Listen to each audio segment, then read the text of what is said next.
we want to bring you to a place of realizing that all things are possible, that there is nothing that you could want as insignificant as a button, or more significant like a castle or an empire or a movement.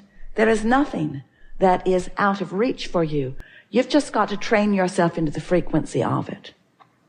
So it is our expectation that you will achieve a vibrational movement today that will put you in a place of being more accessible to those who are running around with you, who are shining spotlights on your path of least resistance.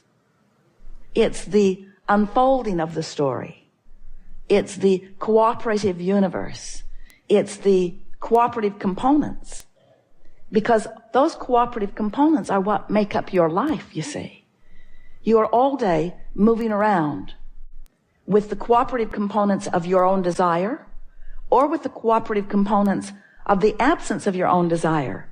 But cooperative components are surrounding you constantly, because you are offering a vibration that insists that components that are matching, that are cooperating with the vibration that you are sending, must come to you. You getting the sense of this? The only thing that you can control is your own vibration. And your own vibration will bring to you cooperative components of whatever the vibration is. You receive the inclinations. You receive the inspirations. You receive the impulses. You become a cooperative component in your own brilliant creation of life. And when you become a consistent cooperative component to the vortex that you've been creating, then the movement in your life experience is very exhilarating, because first of all, you feel good most of the time. And you have a leverage. You have flowing through you this energy that creates worlds. And what you're accomplishing in terms of how it feels and in terms of how it is perceived by those around you is really magnificent. In other words, when you begin applying the leverage of this energy that creates worlds, because you've tuned yourself into the frequency where it exists, then wonderful things begin happening for you. And it's not just the end result that we're excited about for you. It's a joyful journey along the way. Feels good to desire something when you hold the knowledge of its certainty. It requires understanding the laws of the universe in order to feel certain. If the laws are unknown to you, or if you misunderstand them, or if you're not good at applying them, then you're not getting good results. And if you're not getting good results, then you don't know, because words don't teach. When you want something that you feel is probable, you feel good about it. When you want something that you absolutely know is possible, in other words, there's no question that it can be your experience. It may be a matter of time or timing, but that kind of desire feels good to you, doesn't it? When you want something that you feel doubtful about, that desire doesn't feel so good, does it? And we want to say that's not really a pure desire. A pure desire feels certain. And that's the desire that we want you to accomplish. Not just today, but every day, because you understand the laws of the universe. And we know that others who have had good results with their application of the laws of the universe can demonstrate it all day, every day, and do. And as you watch from your vantage point of not knowing, of wanting to know, but not knowing, of wanting to trust, but not trusting, of wanting to believe, but not believing, because words haven't taught you anything. When you watch others in their expression of success, it just teaches you that they have good success. It doesn't necessarily teach you that you can too. But when you start focusing upon the laws of the universe, and you start noticing that they are consistent, and then you develop your own patterns of applying the laws of the universe, you begin noticing your own vibrational point of attraction. You begin contouring deliberately your own frequency. You begin thinking about what you're thinking about deliberately. You begin choosing the frequency of it before you apply too much thought to it. You notice the frequency of your vibration. We know vibration is a boring topic, but it's everything. You notice the frequency of your vibration before you allow law of attraction to provide more momentum to it.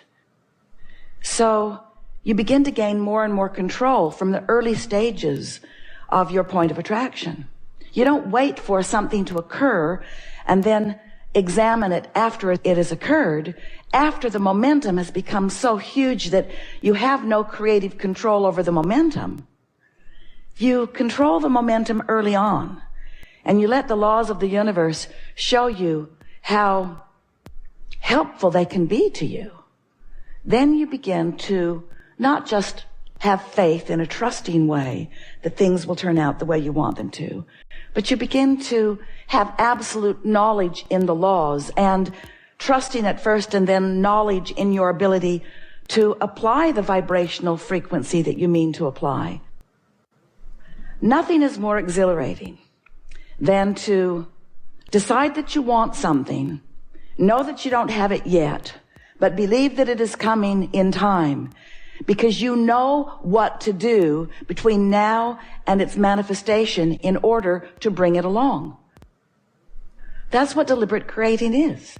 It's knowing that it is certain that you can be or do or have whatever it is that you choose, and trust, or better said, knowledge in your ability to apply the frequency to you. And let's preface this conversation with, you really do never get it done. And that's such a good thing, because that means there will constantly be new things that will occur to you that you desire, that will keep you happily flowing this energy that is life, you see. Wanting something and allowing yourself to move toward it. This morning, Esther sent a text to a friend, and at the same moment that she sent one, she received one. They must have been writing it and sending it at the same moment. And her friend said, "Who do you think sent this text first?" And Esther said, "I think law of attraction set it up. It was a rendezvous," which is really what all creation is. All creation is a rendezvous. It's not you going after something. It's not it lingering out there just waiting for your discovery of it. It's you rendezvousing with it. Wanted or unwanted, you're rendezvousing. And the reason you're rendezvousing is because you have, with no small effort, by the way, accomplished a vibrational frequency about every subject that is important to you. And this vibrational frequency is your rendezvous point. You know that you are vibrational? It's helpful if you know that, because then these words frequency and vibration don't freak you out. You are human. You are all manifested. But you're not completely manifested. You're only partially manifested. The manifestation of you is continuing to occur. But it is more than the manifestation of you that is expanding. It is the vibration of you that is expanding. And do you know that your only problem in the whole world is that your vibration expands faster than your manifestation, and you don't like that?